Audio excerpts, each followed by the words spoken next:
Let me switch back to the Eastern Conference because of the Philadelphia 76ers are, they're now considered arguably the biggest threat to the Boston Celtics after acquiring Paul George. All-Star forward leaves the Clippers after 5 seasons and 3 playoff appearances where he couldn't get L.A. past the second round of the playoffs, even though I say it's Kawhi Leonard that couldn't get them past the playoffs, by the way.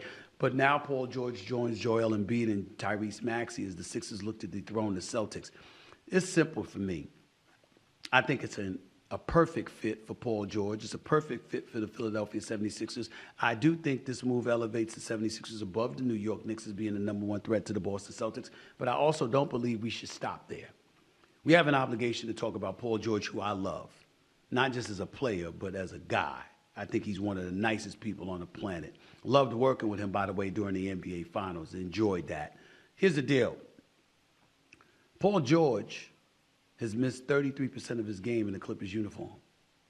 Paul George is one of the longest tenured players to have never played in an NBA Finals. Paul George is also an individual that has averaged about 47 games a year up until this last season, when I believe he played about 74. All right, he played 74 games this past season. First 4 seasons in Los Angeles averaged 47.3 games per season. And by the way, the Clippers have not won a playoff series since reaching the 2021 conference finals. So even though I was on the record saying that Daryl Morey has the most pressure on him to make sure you field a roster that can produce results to knock off the Boston Celtics, make no mistake about it, I did not mean to imply that there is no pressure on Paul George. We saw one of the reasons the Sixers didn't achieve is because of Tobias Harris, not his game. Because I believe Tobias Harris has game. The problem with Tobias Harris is that he wasn't aggressive.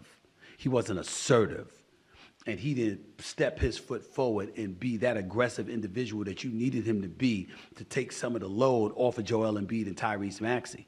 That was the problem with Tobias Harris. And when you consider the fact that the Sixers were willing to let Jimmy Butler walk out the door in order to retain Tobias Harris, that makes it even worse that he wasn't willing to step up. Paul George doesn't have that problem. 22 points a game, 47% shooting from the field, which was a career high, 41.3% shooting from three-point range, which was a career high, over 90% shooting from the free throw line, which is 90.7 to be exact, which was also all a career high.